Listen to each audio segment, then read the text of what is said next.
Privyet, salut les amis, j'espère que vous allez bien. Aujourd'hui, on va voir ensemble ce que c'est qu'un oligarque, un mot très important pour comprendre l'histoire russe. Mais avant ça, n'oubliez pas de vous abonner et de mettre la cloche pour être averti de mes prochaines vidéos. Une oligarchie est une forme de gouvernement où le pouvoir est détenu par un petit groupe de personnes qui forment une classe dominante. Et les membres d'une oligarchie sont appelés les oligarques. Ce terme a commencé à être utilisé en Russie dans les années 90 pour désigner les personnes ultra riches et qui avaient un lien très étroit avec le pouvoir. D'ailleurs, aujourd'hui, quand on parle d'oligarques, on pense presque toujours aux hommes d'affaires russes, tellement c'est ancré dans la conscience collective. Alors, comment ces personnes sont-elles devenues tellement riches ? Eh bien, après la chute de l'URSS, Yeltsin arrive au pouvoir et rapidement il lance la transition entre l'économie de l'époque, de type soviétique, vers l'économie de marché. Cette transition a la particularité de se faire sur tous les fronts et très rapidement, c'est la fameuse thérapie de choc. Dans cette thérapie de choc, il y a plusieurs mesures qui sont prises, parmi lesquelles la libéralisation des prix, la convertibilité du rouble ou encore la privatisation des entreprises. Et c'est principalement grâce à cette dernière que nos hommes d'affaires ont fait leur immense fortune. La libéralisation des prix provoque une forte inflation, c'est-à-dire que les employés perdent en pouvoir d'achat. Les chefs d'entreprise augmentent donc les salaires alors qu'ils n'ont pas les moyens de les payer. Et vu que les entreprises sont publiques, ils se tournent naturellement vers Yeltsin pour obtenir de l'argent. Mais voilà, les caisses de l'État sont presque vides. Yeltsin devient donc très impopulaire et il craint que les communistes ne reviennent au pouvoir, empêchant ainsi la Russie de devenir une économie de marché.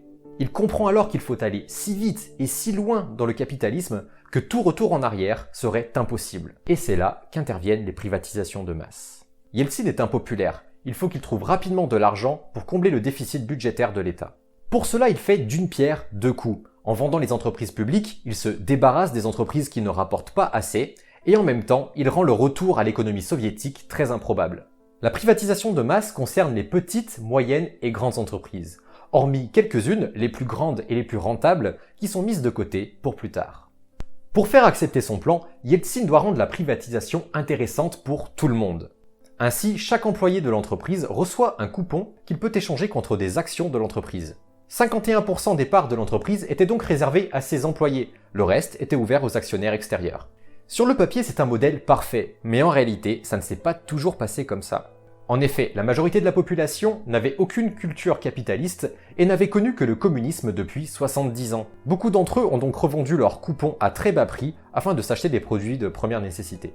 Mais ce n'est pas la seule raison de cet échec. Il s'avère que les groupes mafieux utilisaient souvent l'intimidation ou la force pour obtenir ces coupons et ainsi s'accaparer les parts des entreprises les plus rentables. En 1994-1995, une autre phase des privatisations intervient. Elle concernera les fleurons de l'industrie russe et prendra la forme de précontraction. L'État était censé vendre les actions de ces entreprises contre une certaine somme, et une fois qu'il aurait remboursé cette somme 2 ans plus tard, il devait reprendre possession des entreprises. Mais en réalité, ça ne s'est pas passé comme ça. Il y a une poignée d'hommes, les oligarques, qui ont accepté de soutenir Yeltsin durant la campagne présidentielle de 1996, alors qu'il était extrêmement impopulaire. Les oligarques possédaient les médias, les journaux, les magazines et surtout les chaînes de télévision. Évidemment, ils n'ont pas accepté de le soutenir gratuitement et la monnaie d'échange a été ces fleurons de l'industrie russe, Aeroflot, Sibneft ou encore Gazprom et j'en passe. Les enchères n'ont pas été publiques, elles se sont déroulées en comité très restreint et à cette occasion, ils sont devenus milliardaires. Prenons un exemple de ces oligarques, Boris Berezovsky. Berezovsky est originaire de Moscou. Il se lance dans les affaires au début des années 90 dans l'automobile. En effet, il comprend un peu avant tout le monde que la Russie va connaître une grave crise économique et de profondes transformations sociales. Il décide alors de tirer son épingle du jeu. Pour ça, il a un plan. Berezovsky achète des milliers de voitures en Russie, en roubles, qu'il va revendre à l'étranger, en dollars, en passant par des groupes mafieux. Son contrat d'achat prévoit qu'il paiera un tout petit acompte tout de suite, mais qu'il paiera le solde 2 ans et demi plus tard. Et c'est là qu'il a eu du flair. Berezovsky sait que le cours du rouble ne va faire que baisser, et donc le poids de sa dette va diminuer en conséquence jusqu'à devenir complètement ridicule comparé aux bénéfices qu'il aura fait en dollars, qui elle reste une monnaie très stable. Et dans le même temps, il se rapproche de Yeltsin et de son entourage, qui sont bien décidés à s'accaparer toutes les richesses du pays. En 1994, Berezovsky décide de se diversifier et se lance dans le secteur des communications. Il achète alors la première chaîne d'information du pays. En quelques semaines seulement, il prend le contrôle de la 6e chaîne, il rachète le journal Nezavissimaya Gazeta et le magazine Ogoniok. La même année, il survit à une tentative d'assassinat à la voiture piégée. Son chauffeur est décapité et son garde du corps est gravement blessé. Lui s'en sort assez bien avec des brûlures qui mettront quand même plusieurs mois à guérir. L'enquête déterminera qu'on voulait l'éliminer à cause de son influence grandissante dans le milieu de l'automobile. C'est aussi à cette époque que Yeltsin manque cruellement d'argent pour boucler le budget de l'État. Il accepte alors la proposition des oligarques de prêt contre action qui concerne les fleurons de l'industrie russe et dont on a parlé tout à l'heure. Ce qui permet à Berezovsky, entre autres, d'acquérir des parts dans le géant du pétrole Sibneft ou la compagnie aérienne Aeroflot. En 1997, le magazine Forbes, qui surnommait Berezovsky le parrain du Kremlin, estimait sa fortune à 3 milliards de dollars. Mais voilà que le second mandat de Yeltsin prend bientôt fin et qu'il faut préparer sa relève. Pour cela, il faut trouver quelqu'un qui se montrera tout aussi docile avec les oligarques que son prédécesseur. Finalement, leur choix se porte sur un certain Vladimir Poutine qui sera nommé Premier ministre. Berezovsky et les autres oligarques utiliseront leur influence, leurs médias pour favoriser Vladimir Poutine et discréditer ses opposants et ainsi lui faire gagner les élections présidentielles. Mais rebondissement, Poutine prend ses distances avec les oligarques, ce qui n'est pas pour plaire à son ancien bienfaiteur Berezovsky. Berezovsky utilise alors les mêmes médias qu'il a utilisés pour faire gagner Poutine, mais cette fois pour le critiquer ouvertement. En retour, on suppose que Poutine a accéléré en coulisses les enquêtes qui pesaient contre Berezovsky.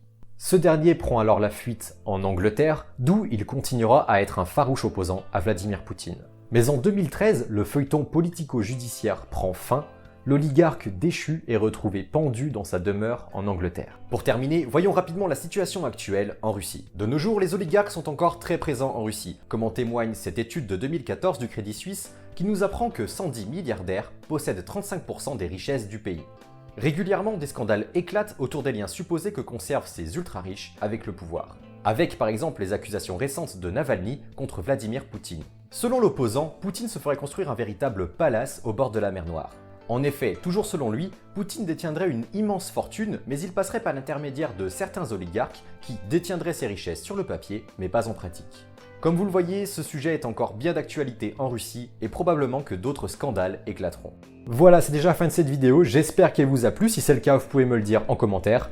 N'oubliez pas de vous abonner et de mettre la cloche, c'est très important sinon vous ne serez pas notifié de mes prochaines vidéos. Vous pouvez aussi me rejoindre sur Facebook ou sur Telegram, les liens sont dans la description. Donnez-moi votre avis ou vos idées de vidéos dans les commentaires et en attendant je vous dis paka, salut!